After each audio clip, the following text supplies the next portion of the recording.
Hello बच्चों, welcome to वेबलाइट classes पर। आज हम पढ़ाएंगे क्लास 11 का फिजिकल वर्ल्ड, हिंदी में बोलते हैं इसे भौतिक जगत। इसमें हम क्या क्या पढ़ेंगे? सबसे पहले फिजिक्स के बारे में जानेंगे, फिजिक्स है क्या। दूसरी बात इसमें जानेंगे इसकी फिजिक्स के कितने टाइप्स होते हैं, यानी कि ब्रांचेस ऑफ फिजिक्स। और तीसरी इसमें पढ़ेंगे फंडामेंटल फोर्स इन नेचर, यानी कि हमारे आसपास में टोटल कितने फोर्स लगते हैं। इन तीनों बातों को जानने से पहले हमें ये बात जानना जरूरी है, जो फिजिक्स वर्ड है वो आया कहाँ से। तो फिजिक्स जो वर्ड आया है वो आया है हमारा फ्यूसिस से। कहाँ से? फ्यूसिस। इस फ्यूसिस का मतलब होता है नेचर, और हिंदी में बोलेंगे इसे प्रकृति। तो फ्यूसिस क्या है? एक प्रकृति है, और फिजिक्स क्या है? हमारा प्रकृति है। मतलब कि हम फिजिक्स का मीनिंग एक बोलेंगे साहब, कि जितने भी हम नेचर में उन चीज़ों का अध्ययन करेंगे, यानी कि स्टडी करेंगे, उससे हम फिजिक्स बोलेंगे। तो फिजिक्स के जैसे एग्जाम्पल बोले, बादलों का बनना ये एक हमारा फिजिक्स है, वर्षा का होना ये एक हमारा फिजिक्स है, इंद्रधनुष का बनना ये एक फिजिक्स है, चलती हुई रेलगाड़ी यानी कि चलते रेलगाड़ियों का गति करना ये एक फिजिक्स है, मैं आपको पढ़ा पा रहा हूँ, आप मेरी बातों सुन पा रहे हैं, ये एक फिजिक्स है, पंखा जो चल रहा है ये एक फिजिक्स है, ये जो लाइट है, रोशनी, ये एक फिजिक्स है। मतलब कि हमारे आसपास में जितनी भी चीज़ें हो रही हैं ये सब हमारी क्या है? फिजिक्स है। तो फिजिक्स के कितने ब्रांच होते हैं? फिजिक्स के दो ब्रांच होते हैं, एक मैक्रोस्कोपिक फिजिक्स, एक होता है माइक्रोस्कोपिक फिजिक्स। तो कौन कौन से होते हैं? पहले नाम लेते हैं, पहले लिखते हैं इसे branches of physics. Branches of physics तो कौन कौन से होते हैं? पहला होता है माइक्रोस्कोपिक फिजिक्स,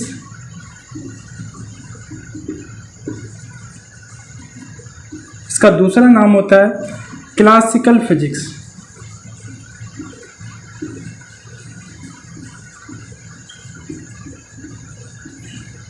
और इसका सेकंड पार्ट माइक्रोस्कोपिक फिजिक्स। अगर इसमें हिंदी का नाम बोलें तो इसे बोलते हैं स्थूल भौतिकी। वो इसका नाम होगा चिरसिम्मत भौतिकी। चिरसिम्मत भौतिकी। और इसका नाम होगा सूक्ष्म भौतिकी। सूक्ष्म भौतिकी। तो फिजिक्स के कितने पार्ट होते हैं? दो पार्ट होते हैं, एक मैक्रोस्कोपिक फिजिक्स, एक माइक्रोस्कोपिक फिजिक्स। मैक्रोस्कोपिक फिजिक्स कैसे बोलेंगे? अगर हम बड़ी बड़ी चीज़ों की स्टडी करेंगे तो मैक्रोस्कोपिक फिजिक्स, और छोटी छोटी चीज़ों की स्टडी करेंगे तो माइक्रोस्कोपिक फिजिक्स।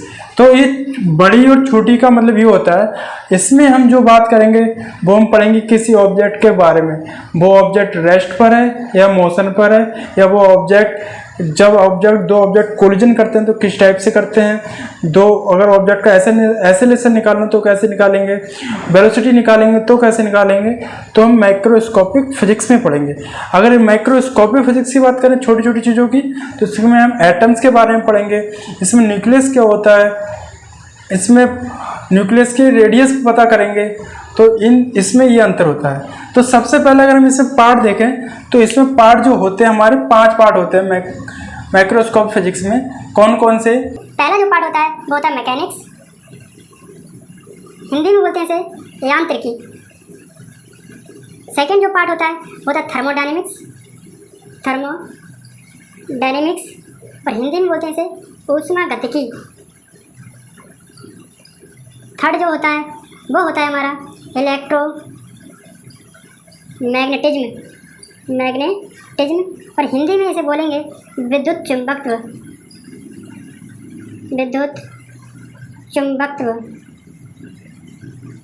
और फोर्थ होता है हमारा ऑप्टिक्स, इसे हिंदी में बोलते हैं प्रकाशिकी। और पांचवा होता है साउंड एंड वेव। तो सबसे पहले मैकेनिक्स होता क्या है? मैकेनिक्स जो होता है, अगर हम किसी ऑब्जेक्ट की स्टडी करें, जैसे वो ऑब्जेक्ट रेस्ट पर है या मोशन पर है, तो उसको हम बोलते हैं मैकेनिक्स। दूसरी बात, ये थर्मोडायनेमिक्स होता क्या है? थर्मोडायनेमिक्स में हम जो पढ़ेंगे वो हीट के बारे में पढ़ेंगे कि हीट कैसे रिलीज होती है, हीट कितने टाइप्स की होती है। थर्ड जो पढ़ेंगे इलेक्ट्रोमैग्नेटिज्म। इलेक्ट्रोमैग्नेटिज्म होता है विद्युत चुंबकत्व, और विद्युत चुंबकत्व जो होता है इसमें दो होंगे, एक इलेक्ट्रिक एक मैग्नेटिक। मतलब कि इसमें इलेक्ट्रिक का भी स्टडी करेंगे और मैग्नेटिक का भी स्टडी करेंगे। जैसे किसी चार्ज की स्टडी करना हो, स्पीड ऑफ करंट की स्टडी करना हो, मैग्नेटिक फील्ड की स्टडी करेंगे तो किस में पढ़ेंगे? इलेक्ट्रोमैग्नेटिज्म। फोर्थ होता है ऑप्टिक्स। ऑप्टिक्स में हम पढ़ेंगे प्रकाश, यानी कि प्रकाश क्या है, प्रकाश के कितने प्रकार होते हैं, और प्रकाश के गुणधर्म कौन कौन से, यानी कि लाइट की प्रॉपर्टी क्या होती है। पांचवा जो होता है साउंड एंड वेव, और साउंड को हिंदी में बोलते हैं ध्वनि, और वेव को बोलते हैं तरंग। यानी कि साउंड ध्वनि के बारे में पढ़ेंगे, और वेव को हम तरंग के बारे में पढ़ेंगे। ये तो हो गई हमारे किसकी बात? Macroscopic physics. पहली बात इसमें और बताते देते हैं कि इसमें दो जो पार्ट होते हैं, इस दो पार्ट ओनली हम 11th क्लास में पढ़ते हैं, 11th क्लास में पढ़ेंगे। और जो हमारे थर्ड और फोर्थ और फिफ्थ और ये माइक्रोस्कोपिक फिजिक्स हम ये क्लास 12th में पढ़ेंगे। तो अभी 11th क्लास में हम कौन से दो पार्ट पढ़ेंगे? एक मैकेनिक्स, एक थर्मोडायनेमिक्स। ठीक है, अब बात करते हैं मैक्रोस्कोपिक फिजिक्स क्या होता है। मैक्रोस्कोपिक फिजिक्स मैंने बताया कि छोटी छोटी चीज़ों की स्टडी करना मैक्रोस्कोपिक फिजिक्स कहलाता है। जैसे एटम्स की स्टडी करना, जैसे मैंने बताया रेडियस, न्यूक्लियस के बारे में पता करना। अब ये जो होते हैं कितने टाइप्स के होते हैं? वो हमारे होते हैं 4 टाइप्स के। कौन कौन से? पहला जो टाइप्स होता है वो होता है theory of relativity, theory of relativity, और सेकंड जो है वो हमारा है quantum physics, quantum physics. Third है न्यूक्लियर फिजिक्स, न्यूक्लियर फिजिक्स, और फोर्थ होता है हमारा मॉडर्न फिजिक्स, मॉडर्न फिजिक्स। तो ये हमारे किसके पार्ट हो गए? मैक्रोस्कोपिक फिजिक्स के। तो अभी हमने क्या पढ़ा कि फिजिक्स क्या है और फिजिक्स के कितने टाइप्स होते हैं। फिजिक्स मैंने क्या बताया कि नेचर की स्टडी करना ही हमारी क्या कहलाता है? फिजिक्स कहलाता है। तो फिजिक्स के कितने ब्रांच हो गए?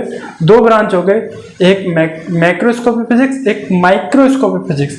मैक्रोस्कोपिक फिजिक्स में बड़ी बड़ी चीज़ों की स्टडी करना मैक्रोस्कोपिक फिजिक्स कहलाएगा, और छोटी छोटी चीज़ों की स्टडी करना माइक्रोस्कोपिक फिजिक्स कहलाएगा। इसमें कितने टाइप्स होते हैं? इसके मैंने 4-5 टाइप्स बता दें, mechanics, thermodynamics, electromagnetism, optics, sound wave. ठीक, अब हम पढ़ेंगे इसके फंडामेंटल नेचर, मतलब कि हमारे आसपास में, मतलब कि हमारे नेचर में टोटल कितने फोर्स होते हैं। तो टोटल जो फोर्स होते हैं वो हमारे मेनली जो होते हैं वो होते हैं हमारे 4। कौन कौन से? तो वो होते हैं 4, कौन कौन से?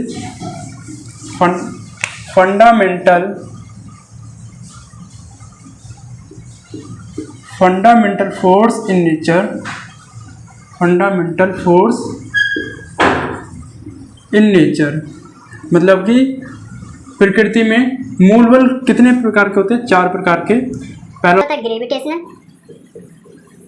ग्रेविटेशनल फोर्स, हिंदी में बोलेंगे इसे गुरुत्वाकर्षण बल, गुरुत्वाकर्षण बल। सेकंड जो है वो होता है हमारा इलेक्ट्रोमैग्नेटिक फोर्स, इलेक्ट्रोमैग्नेटिक फोर्स, और इसे हिंदी में बोलते हैं विद्युत चुंबकीय बल, विद्युत चुंबकीय बल। थर्ड जो होता है वो होता है हमारा strong nuclear physics, nuclear physics, इसे हिंदी में बोलते हैं प्रबल नाभिकीय बल, प्रबल नाभिकीय बल। और फोर्थ होता है हमारा weak nuclear force, weak nuclear force, और इसे हिंदी में बोलेंगे दुर्बल नाभिकीय बल, दुर्बल नाभिकीय बल। तो ये तो हो गए हमारे फंडामेंटल फोर्स के टाइप्स।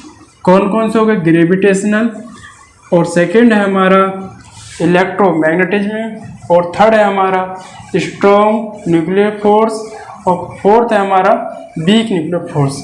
बात आती है ग्रेविटेशनल फोर्स क्या है। ग्रेविटेशनल फोर्स 2 मास के बीच में लगता है, उसे हम ग्रेविटेशनल फोर्स बोलते हैं। जो इलेक्ट्रोमैग्नेटिक फोर्स होता है, सबसे पहले इसकी बात कर लेते हैं। ग्रेविटेशन फोर्स दो मास के बीच में लगता है तो उसे ग्रेविटेशन फोर्स कहते हैं। अगर कई सारे एग्जाम्पल हैं, जैसे मैं अभी खड़ा हूँ तो ग्रेविटेशन फोर्स के कारण खड़ा हूँ। अगर ये जो मार्कर गिर रहा है नीचे, ये भी ग्रेविटेशन के कारण हो रहा है। जैसे ऊपर से सेब भी गिरता है, तुमने देखा होगा हमारे न्यूटन भाई साहब ने एक थ्योरी की एक सेब के चक्कर में कितनी सारी इक्वेशन लिख डाली। तो ये हमारा सब किसके कारण हुआ है? गुरुत्वाकर्षण बल के कारण। तो गुरुत्वाकर्षण बल का जो फॉर्मूला होता है वो होता कौन सा है? F=G m1m2 अपॉन में r²। ये हमारा फॉर्मूला होता है और इसको हम एक और नाम बोलते हैं, इसे बोलते हैं गुरुत्वाकर्षण का नियम। गुरुत्वाकर्षण का नियम, गुरुत्वाकर्षण का नियम यानी कि ग्रेविटेशनल लॉ। इंग्लिश में बोल देंगे इसे ग्रेविटेशनल लॉ। अब बात आती है इलेक्ट्रोमैग्नेटिक फोर्स। इसका मतलब ये होता है ये जब दो चार्ज के बीच कोई फोर्स लगता है तो उसे हम इलेक्ट्रोमैग्नेटिक फोर्स बोलते हैं। इसमें दो टाइप्स के फोर्स लगते हैं, एक रिपल्सिव फोर्स, एक अट्रैक्टिव फोर्स। रिपल्सिव फोर्स जो लगता है वो सेम चार्ज पर लगता है, अट्रैक्टिव फोर्स जो लगता है वो अलग अलग चार्ज पर लगता है। जैसे अगर हम बोलें +Q और +Q तो उसमें क्या लगेगा? रिपल्सन फोर्स लगेगा। -Q चार्ज और -Q चार्ज, इसमें भी हमारा क्या होगा? रिपल्सन फोर्स लगेगा। अगर हमारा अलग अलग चार्ज होगा तो उसमें कौन सा लगेगा? अट्रैक्शन फोर्स लगेगा। ठीक है, बात आती है स्ट्रॉन्ग न्यूक्लियर फोर्स। तो स्ट्रॉन्ग न्यूक्लियर फोर्स वो कहलाता है जब कोई फोर्स किसी न्यूक्लियस में प्रोटॉन और न्यूट्रॉन को जितनी मैक्सिमम फोर्स से बॉन्ड करा हुआ रहता है उसे हम क्या बोलते हैं? Strong nuclear force. जैसे ये प्रोटॉन न्यूट्रॉन है तो ये किसके कारण, किस फोर्स के कारण बंधे हुए हैं, किसके कारण बॉन्ड हुए हुए हैं? ये स्ट्रॉन्ग न्यूक्लियर फोर्स के कारण हुए हैं। तो उसे हम बोलते हैं प्रबल नाभिकीय बल। अगर यही बल थोड़ा वीक हो जाए तो उसे हम बोलेंगे वीक न्यूक्लियर फोर्स। बात आती है इसमें सबसे ज़्यादा इंटेंसिटी यानी कि सबसे ज़्यादा स्ट्रॉन्ग फोर्स कौन सा होता है? तो सबसे ज़्यादा स्ट्रॉन्ग जो फोर्स होता है वो होता है हमारा स्ट्रॉन्ग न्यूक्लियर फोर्स। उसके बाद जो होता है हमारा वीक न्यूक्लियर फोर्स, थर्ड के बाद इलेक्ट्रोमैग्नेटिक फोर्स, और सबसे लास्ट यानी कि सबसे वीक फोर्स जो होता है वो होता है हमारा ग्रेविटेशनल फोर्स। तो इसका जो ऑर्डर होता है वो होता कैसे? ऑर्डर होता है हमारा सबसे पहले strong nuclear force greater than weak nuclear force greater than electromagnetic force greater than gravitational force. तो सबसे ज़्यादा स्ट्रॉन्ग फोर्स कौन सा होता है? वो होता है हमारा स्ट्रॉन्ग न्यूक्लियर फोर्स। और सबसे वीक फोर्स कौन सा होता है? Gravitational force. ये तो हो गया हमारे ऑर्डर कि इसकी सबसे ज़्यादा कौन फोर्स सबसे ज़्यादा स्ट्रॉन्ग होता है, मतलब कि कौन सबसे ज़्यादा तेज बल होता है। तो ये तो हो गया हमारा ऑर्डर। दूसरी बात इसमें आती है इंटेंसिटी की बात करें, मतलब कि कौन सबसे ज़्यादा कितने टाइम्स प्रबल होगा फोर्स, तो वो कैसे होगा? देखो, सबसे पहले स्ट्रॉन्ग न्यूक्लियर फोर्स होता है, इसका जो वैल्यू होता है 1 होता है। और वीक न्यूक्लियर फोर्स की जो वैल्यू होती है वो 10⁻⁻² होती है। और इलेक्ट्रोमैग्नेटिक फोर्स की जो वैल्यू होती है 10⁻13, और इसकी जो होती है 10⁻28। ये जो ऑर्डर है वो किसका ऑर्डर है? ये ऑर्डर है हमारा उसका, कौन सबसे ज़्यादा स्ट्रॉन्ग फोर्स है उसका ऑर्डर है ये। हम इतनी बात बताने वाले थे, तो इस चैप्टर को आपने थोड़ा बहुत समझ लिया होगा। तो थैंक यू। हमारे चैनल को सब्सक्राइब करें, लाइक करें।